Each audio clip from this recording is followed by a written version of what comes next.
Hello, সবাইকে স্বাগত। আচ্ছা, আমাদের চারপাশে তো কত কিছুই চলছে, তাই না? গাড়ি, ট্রেন, এমনকি আমরা যখন হাঁটাচলা করি, এর সবকিছুর পেছনেই কিন্তু লুকিয়ে আছে বিজ্ঞানের একটা সহজ কিন্তু দারুণ মজার ধারণা। চলুন আজ সেই গতিময় জগতের রহস্যটা একটু জেনে নেওয়া যাক। তো আজকে আমরা কি নিয়ে কথা বলবো? প্রথমে দেখব আমাদের চারপাশের সাধারণ গতিকে। তারপর গভীরে গিয়ে বুঝব এই চলন গতি বা ট্রান্সলেশনাল মোশন জিনিসটা আসলে কি। এরপরে আমরা দেখব যে এটা শুধু সোজা পথেই হয় না, বাঁকা পথেও হতে পারে। ঘূর্ণন গতির সাথে এর পার্থক্যটা কি সেটাও পরিষ্কার করব। আর একদম শেষে আমাদের প্রতিদিনের জীবনে এর কয়েকটা উদাহরণ দেখব। চলুন শুরু করা যাক। তো এই বড়সড় ধারণাটা বোঝার জন্য চলুন একদম সহজ, খুব পরিচিত একটা দৃশ্য দিয়ে শুরু করা যাক। এমন কিছু যা আমরা হয়তো রোজই দেখি। আচ্ছা, একটু ভাবার চেষ্টা করুন তো।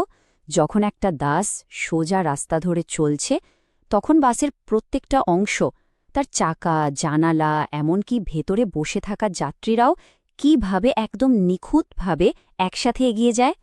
কোনোটা আগে বা কোনোটা পিছে তো যায় না। এর পেছনের ফিজিক্সটা আসলে কি? এই সহজ প্রশ্নের উত্তরটাই কিন্তু লুকিয়ে আছে ফিজিক্সের একটা বিশেষ ধরনের গতির মধ্যে, আর সেটাকেই বিজ্ঞানীরা বলেন চলন গতি বা ট্রান্সলেশনাল মোশন। কি দারুণ ব্যাপার, তাই না? আমাদের প্রতিদিনের এত সাধারণ একটা দৃশ্য, অথচ তার পেছনেও পদার্থবিজ্ঞানের এত বড় একটা নিয়ম কাজ করছে। ওকে, তো নাম তো জানা গেল, কিন্তু এই চলন গতি জিনিসটা ঠিক কি? চলুন এবার এটাকে একটু ভেঙে চুরে দেখা যাক। একদম সহজ ভাষায় বললে চলন গতি হল এমন একটা মুভমেন্ট যেখানে কোনো একটা বস্তুর প্রত্যেকটা কণা, মানে প্রত্যেকটা বিন্দু, একই সময়ে একই দিকে একদম সমান দূরত্ব পার করে। এখানে এই তিনটা জিনিস খুব গুরুত্বপূর্ণ: একই সময়, একই দিক আর সমান দূরত্ব। এর বৈশিষ্ট্যগুলো কিন্তু দারুণ মজার। ব্যাপারটাকে এভাবে ভাবা যেতে পারে, ধরুন একটা বস্তু যেন একটা ফুটবল টিম, আর এর ভেতরের কণাগুলো হলো প্লেয়ার। চলন গতিতে এই টিমের প্রত্যেক প্লেয়ার একই দিকে একই স্পিডে দৌড়াচ্ছে, মানে বস্তুটার দিকেরও কোনো পরিবর্তন হচ্ছে না, আবার এটা নিজের জায়গায় ঘুরপাকও খাচ্ছে না। একেবারে পারফেক্ট টিমওয়ার্কের মতো একটা নিখুঁত দলবদ্ধ যাত্রা। কিন্তু একটা ব্যাপার আছে, চলন গতি মানেই যে সবকিছুকে একদম স্কেল দিয়ে মাপা, সরল রেখায় চলতে হবে, ব্যাপারটা কিন্তু তা না। এর মূলত দুটো ভাগ বা ধরন আছে। প্রথমটা হল সরল চলন গতি বা রেক্টিলিনিয়ার মোশন। নাম শুনেই বোঝা যাচ্ছে, তাই না? যখন কোনো বস্তু একটা স্ট্রেট লাইন বা সরল রেখা ধরে চলে। সবচেয়ে সহজ উদাহরণ হল একটা লিফট, যেটা সোজা উপরে ওঠে বা নিচে নামে।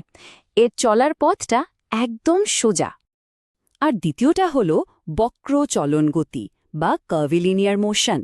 এখানে বস্তুটা একটা বাঁকা বা কার্ভড পথ ধরে চলে, যেমন ধরুন হাওয়ায় ছুড়ে দেওয়া একটা বল। খেয়াল করে দেখুন, বলটা কিন্তু নিজের জায়গায় ঘুরছে না, কিন্তু তার পুরো চলার পথটা একটা আর্চের মতো বাঁকা। মজার ব্যাপার হলো এই দুটোই কিন্তু চলন গতির উদাহরণ। আচ্ছা, একটা জিনিসকে ভালোভাবে বুঝতে হলে অনেক সময় এটা জানাটাও জরুরি যে জিনিসটা ঠিক কি নয়। তাই চলুন এবার চলন গতির সাথে আরেকটা খুব পরিচিত গতি, মানে ঘূর্ণন গতির একটা ছোট্ট তুলনা করে দেখি, তাহলে ব্যাপারটা আরও পরিষ্কার হয়ে যাবে। পার্থক্যটা কিন্তু একদম পরিষ্কার। দেখুন, চলন গতিতে পুরো বস্তুটা এক জায়গা থেকে অন্য জায়গায় সরে যায়, আর ঘূর্ণন গতিতে বস্তুটা একটা নির্দিষ্ট অক্ষের চারপাশে ঘুরতে থাকে, যেমন লাটিম।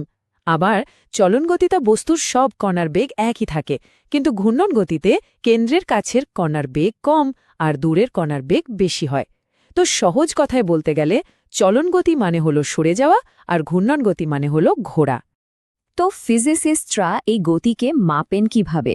তারা ব্যবহার করেন গণিতের ভাষা।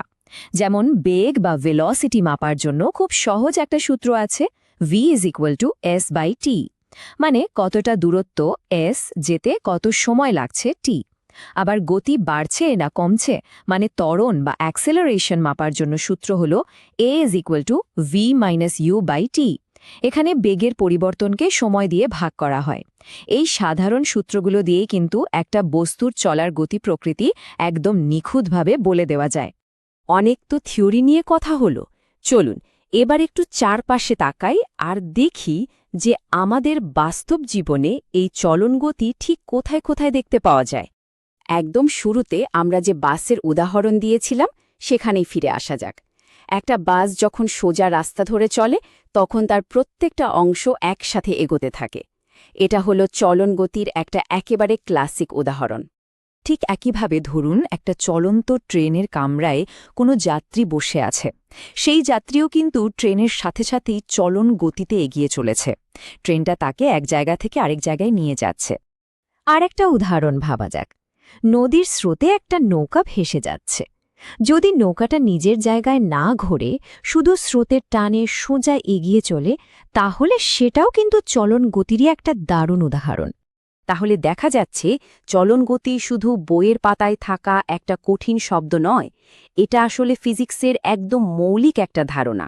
আর এর হাজার হাজার উদাহরণ আমাদের চারপাশে, আমাদের দৈনন্দিন জীবনেই ছড়িয়ে ছিটিয়ে আছে। তো আজকের আলোচনা শেষ করার আগে একটা প্রশ্ন রেখে যেতে চাই।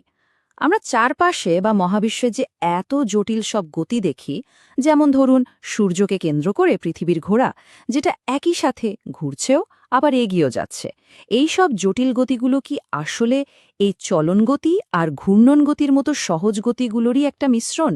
একটু ভেবে দেখব।